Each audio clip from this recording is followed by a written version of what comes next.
आज शहीद दिवस पर हम लोगों ने पटेल सेवा संघ सिविल सोसाइटी मेरा युवा भारत केंद्र के संयुक्त तत्वाधान में श्रद्धा सुमन अर्पण का कार्यक्रम आयोजित किए सरदार पटेल चौक पर। आज का ही वो दिन था जब हमारे माँ भारती के तीनों वीर सपूत आज़ाद भारत की लालसा रखते हुए दिल में हंसते हुए फांसी पे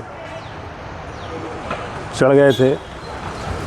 आज की युवा पीढ़ी को हम लोग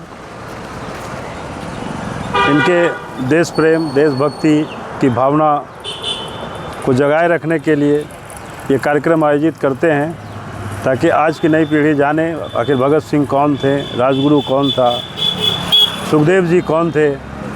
तो उनसे कम से कम रूबरू होने के लिए ये पुण्यतिथि और जयंती का जो दिवस होता है उस पर सिर्फ हम लोग पुष्प अर्पण करने भर का कार्यक्रम नहीं मानते हैं, ताकि आज की नई पीढ़ी जानेगी तभी लोग आगे के नए भारत के लिए कुछ कर पाएंगे।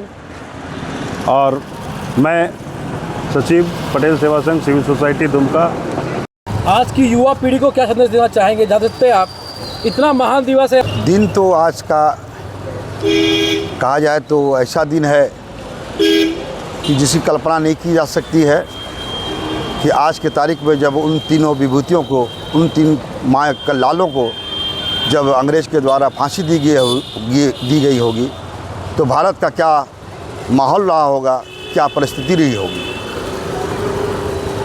तो दुख का ये बात है कि आज के तारीख में इन विभूतियों के विषय में पाठ्यक्रम के तहत पढ़ाने का भी काम नहीं किया जाता है, ना ही किसी प्रकार से कोई जानकारी दी जाती है। हम लोग विभिन्न सोसाइटियों के द्वारा इन विभूतियों को श्रद्धा सुमन अर्पित करते हैं, अपना विचार प्रकट करते हैं। सभी ज्ञानी पुरुष यहाँ आते हैं, बैठते हैं, बात करते हैं, भाषण भी देते हैं कि लोग सुने और जानें कि ऐसे विभूतियों का क्या योगदान भारत को स्वतंत्र करने में रहा।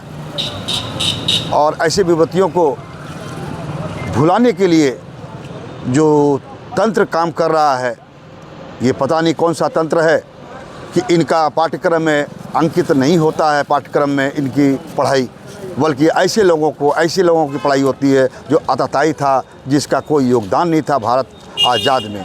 अभी हमारे एक मित्र ने कहा था कि सन 1912 से गुलामी की ओर हम लोग थे और 1912वीं सदी से हम लोग गुलामी की ओर थे और 1947 में आज़ादी का हम लोगों ने परचम फहराया। कि दुख का बात है कि भारत में इस बात की कोई महत्व नहीं दी जा रही है। महत्व किस बात की दी जा रही है ये सबों को पता है, लेकिन भारत की ऐसी विभूतियों को सरेआम हर चौक चौराहे में ही नहीं बल्कि पाठ्यक्रम के माध्यम से भी सम्मान देनी चाहिए। मैं यही मांग करता हूँ। समाज के लोगों को आप क्या संदेश देना चाहेंगे जो इन तीन विभूतियों का बलिदान है?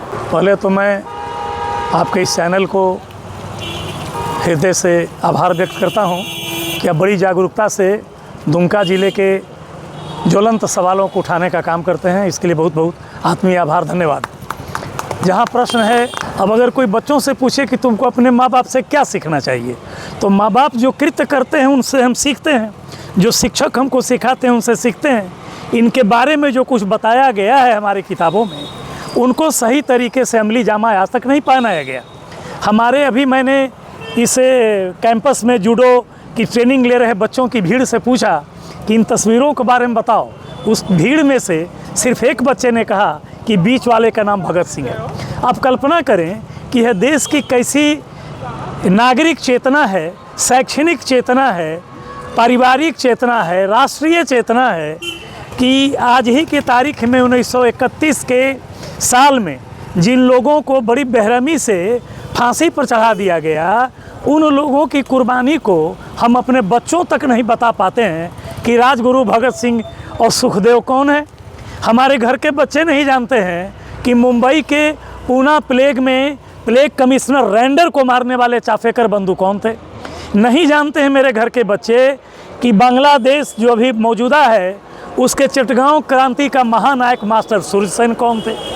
तो इतिहास के पन्नों पर, जैसा मेरे मित्र प्रेम जी ने कहा कि 100 में 98 गायब हैं और 2-4 लोगों को मुख्य पृष्ठ पर ला करके रख दिया गया, बाकी को हाशिए पे डाल दिया गया। तो आज़ादी मित्र बड़ी महंगी चीज़ होती है। चूँकि भारत की आज़ादी की कहानी ये अंग्रेज़ों के आने के बाद से नहीं, बल्कि मैं ये कहूँगा कि 1192 के बाद से ही भारत गुलामी की बेड़ियों में जकड़ा रहा, पराधीनता को झेलता रहा, जिसकी अंतिम परिणति 15 अगस्त 1947 की होती है।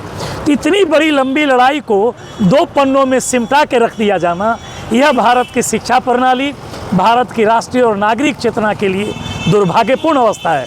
इसलिए हम तमाम सिविल सोसाइटी के लोगों के जैसे जागरूक लोगों का, जिनमें नागरिक चेतना है, उन नागरिकों को, उन माँ बाप को, शिक्षकों को, समाज के बड़े बुजुर्गों को ऐसे गुमनाम शहीदों के बारे में ज़रूर बताना चाहिए, जिनकी संपूर्ण कुर्बानी के बाद हम 15 अगस्त 1947 को यूनियन जैक हटा करके तिरंगा लहराने में सफल हो सके और आज़ाद भारत की आज़ादी की हवा में सांस ले रहे हैं। इसलिए इनको विस्मृत करना और इनके जैसे कुर्बानी देने वाले बलिदानियों को विस्मृत करना, इससे बड़ा कोई नैतिक अपराध और इससे बड़ा कोई पाप हो ही नहीं सकता है। धन्यवाद।